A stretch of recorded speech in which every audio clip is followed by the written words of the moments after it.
Good morning. কেমন আছো সবাই? আশা করি সবাই ভালো আছো। আর আমি মরে যাচ্ছি, গরমে মরে যাচ্ছি। আমাদের সেই ভোরবেলার থেকে কারেন্টের ভোল্টেজ নেই, যে টিপ টিপ টিপ টিপ করছে। আমার এটা নিচের ঘর, চাল নিতে এসেছি আমি।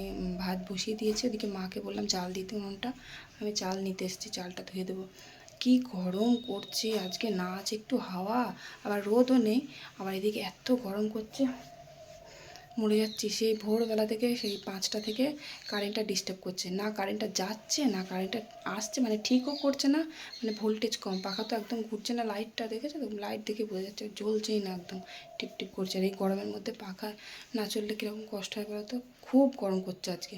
আর ভোল্টেজটা বাড়ছে আবার কমে যাচ্ছে, মানে একবারে কারেন্টটা বন্ধ করে ঠিকও করছে না, কী করছে কে জানে, ভালো লাগছে না।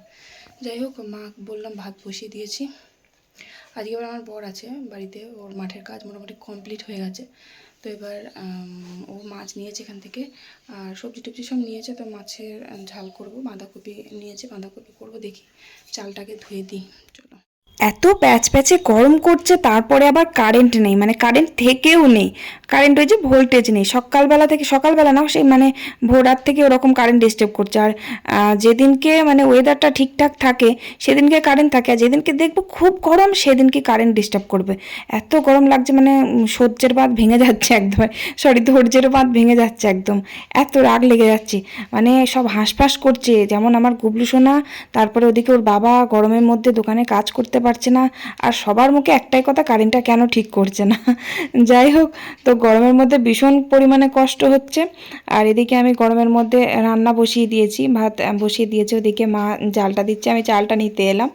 আর আমার এই ঘরের ভেতরে চাল টালগুলো থাকে, চাল পাট ধান সব কিছুই থাকে ওর ভেতরে। আমার যে ঘরে আমি আগে থাকতাম, নিচের ঘরে।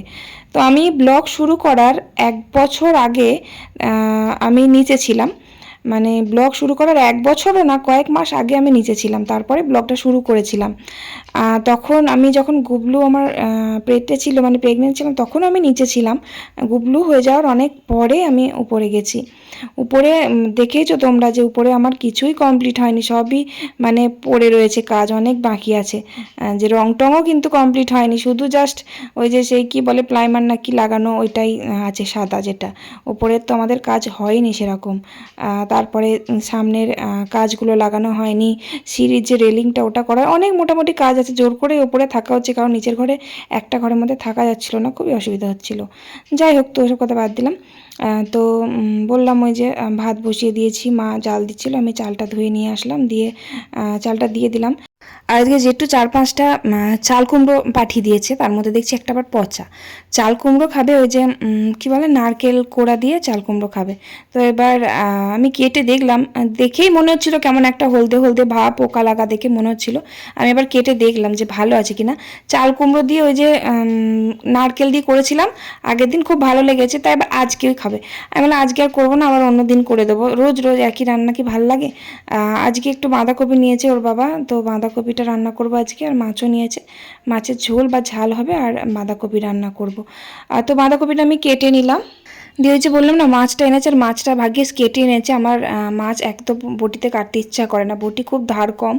আর এদিকে হাত কাটার বেলায় হাত কেটে যায়, কিন্তু মাছ কাটে না, ওই জন্য আমার মাছ কাটতে একদম ভালো লাগে না। তো মাছটা কেটে নিয়েছে, মাছটা আমি ধুয়ে নিয়ে রান্নাঘরে চলে আসলাম। আর এখন মানে কি বলতো, বর্ষাকাল তো, উনুনটা জ্বলতে অনেকটা সময় লেগে যায়। ভাতের উনুনটা জ্বলতে জ্বলতে এদিকে তোমার আর একটা উনুন জেলে দিয়েছি আমি, ওই যে জলখাবারে মাছ ভাজা দিয়ে ভাত খাবে, তাই জন্য মাছ ভাজবে বলে আমি কড়াইটা বসিয়ে দিলাম উনুনে। আর আমার ওই সাইডের উনুনটা একটু উঁচু, যার জন্য উনুনের মধ্যে জল ঢোকে না।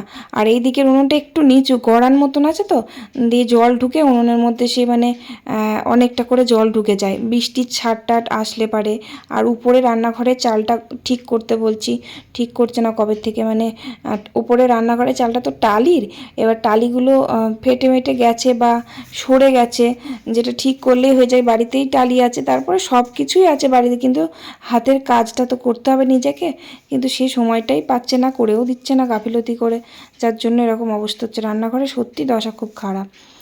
আমার ওই উনুনটা জ্বালতে জ্বালতে এদিকে আমার ভাত হয়ে গেল, ভাত নামিয়ে দিলাম, দিয়ে আবার কড়াইটা এদিকে বসিয়ে দিলাম।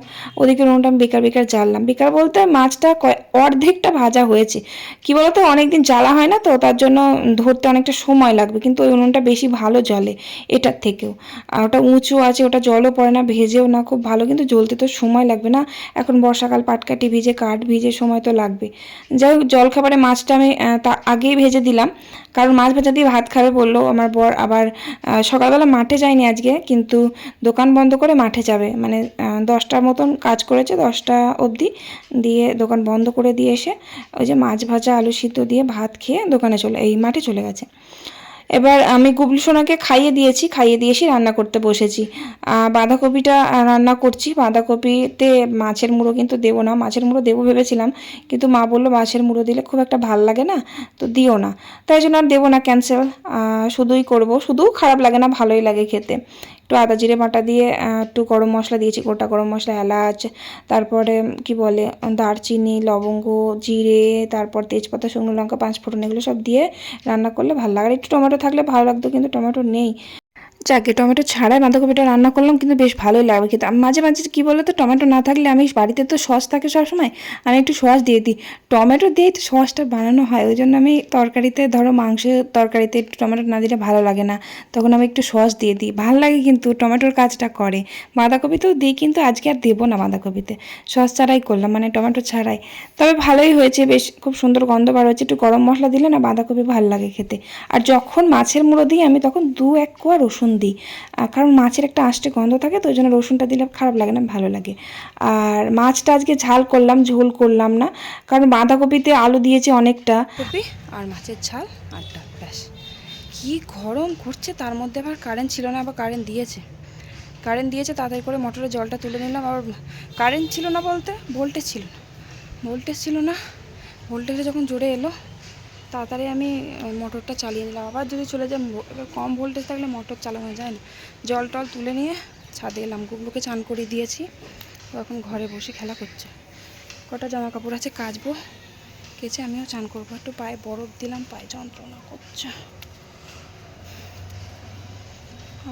এদিকে রোদ নেই, এদিকে কি গরম, দম ধরে আছে, গাছের পাতা একটু নড়ছে না, তা গরম করছে না, কি করবো, ভালো লাগে না। আমি একটা ফেস প্যাক লাগাবো, গালে উল্টো পাল্টা বেরোচ্ছে না, কেচে নি, দেরি হয়ে যাচ্ছে। খুব বেশি রান্না করিনি, দেখো তাড়াতাড়ি রান্নাও হয়ে গেল। শুধু বাঁধাকপি রান্না করেছি আর মাছের ঝাল। আর ওই মাছটার একটু তেল ছিল, মাছটার তেলটাও একটু ভেজেছিলাম, আর একটু ডাল করেছি, ব্যাস। আর আলু দিলাম না তরকারিতে, মাছটা ঝোল করলাম, তার কারণ ওই যে বাঁধাকপিতে অনেকটা আলু দেওয়া হয়ে গেছে, ওই জন্য। আর বাঁধাকপি দিয়েই অর্ধেক ভাত খাওয়া হয়েছে, বাঁধাকপি দিয়ে ডাল মেখে। আর বাঁধাকপি সত্যি খুব ভালো হয়েছে খেতে, তার জন্য আর ভাবলাম আর আলু দিয়ে লাভ নেই, কারণ অত আলু খাবে কে। যাই হোক, তো রান্নাবান্না সেরে আমি ওই যে বললাম মোটরে জল টল তুলে, তারপর ধোয়া মাজা করে একবারে উপরে চলে এলাম। আর গুবলুকেও চান করে দিয়েছি, আর কটা জামা কাপড় কাচতে হবে, ওই জন্য কেচে নিচ্ছি। আর রোদ নেই, কিন্তু প্রচণ্ড গরম। আবার জামা কাপড় শুকাবে কি তাও জানি না, তবুও 1 বালতি নিয়ে চলে এলাম, জামা কাপড় কটা কেচে নিয়ে মেলে দিয়ে তারপরে চান করব আমি। তো জামা কাপড় কাচলাম, কেচে দেখলাম এখনও সময় আছে, বেশি বেলা হয়নি, মানে 1টা বাজেনি এখনও। এবার আমি চান টান করে তো গুবলুকে 1টা-1:30টার মধ্যে খাওয়াই। তো এসে দেখলাম সিঁড়িগুলো একটু নোংরা নোংরা হয়েছে, ধুলোবালি হয়েছে, ওই জন্য সিঁড়িগুলো মুছে ফেললাম। ওপরের সিঁড়ি, নিচের সিঁড়ি, কারণ আমি রোজ কিন্তু উপরের সিঁড়ি নিচের সিঁড়ি মুছছি না, অনেক দিন পর পর মুছি, ধরে নাও 1 সপ্তাহ 10 দিন এরকম পর পর সিঁড়িগুলো মুছি, কিন্তু ঝাড় দিই, কিন্তু মোছা হয় না। ওই রান্নাবান্না হয়ে যায় যেদিন, কাজ থাকে না সেদিনকে মুছে নিই ঝট করে। আর খুব একটা নোংরাও হয় না, আমার ওপরে কে যায় তাই যে খুব একটা বেশি নোংরাও হয় না। আমি ধুলো হলে ঝাঁট দিয়ে নিই, কিন্তু মুছি অনেক দিন পর পর। উপরের সিঁড়িটা, নিচের সিঁড়িটা একটু নোংরাটা বেশি হয়, নিচের সিঁড়িটা যাতায়াতটা বেশি হয়, আর উপরের সিঁড়িতে খুব একটা যাওয়া আসা হয় না। ওই মাঝে সাঝে বিকেলবেলা আমি যাই, তা না হলে জামা কাপড় কাচতে নামতে এই অবধি। সিঁড়িগুলো মুছলাম, মুছে চলে এলাম রান্নাঘরে, আমার মিটকেশের এখানে, কারণ বড় ছেলেকে সকালবেলা টিফিন করে দিয়েছিলাম। ওই তেল টেল সব একদম ব্যাচ ব্যাচ করছে, তেলের কাদা পড়েছিল। সকালে ওকে টিফিন করে দিয়েছিলাম, রুটি দিয়ে ডিম দিয়ে করে দিয়েছিলাম, তারপরও পরোটা খেয়ে গেছে জলখাবারে। তো এবার সেই তেল টেলগুলো পড়েছিল, তাই একটু ভালো করে সার্ফ দিয়ে ওখানে ভিজোতে দিয়েছি।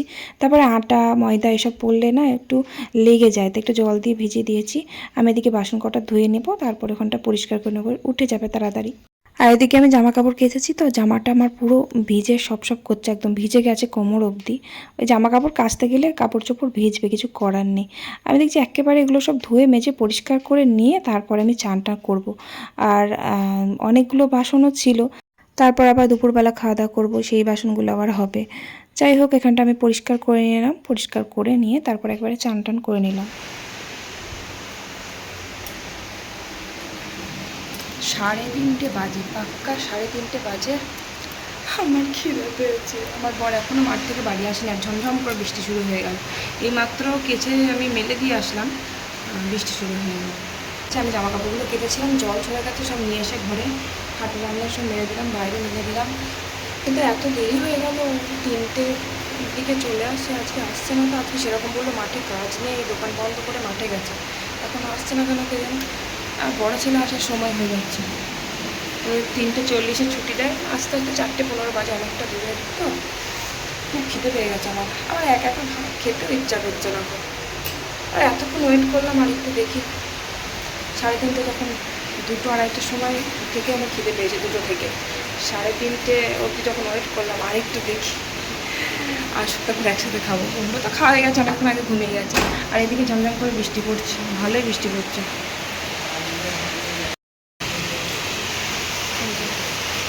বৃষ্টি পড়ছে, ঝমঝম করছে, সব পাতাগুলো ভিজে গেল।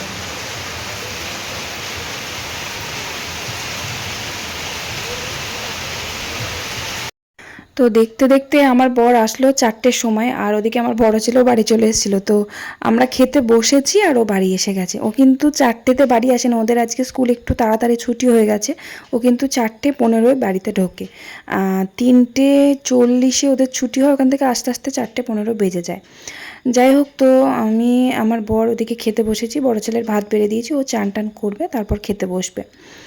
আর চলো একটা কমেন্টের নাম নেব। পূজা দত্ত কমেন্ট করার জন্য thank you, thank you, thank you so much. আর মনিরা খাতুন কমেন্ট করার জন্য থ্যাংক ইউ সো মাচ। তো তোমরা আমাকে রোজ কমেন্ট করো, আমি রোজ পড়ি, আর রোজ লাইক না দিলেও আমি কিন্তু তোমাদের কমেন্ট পড়ি।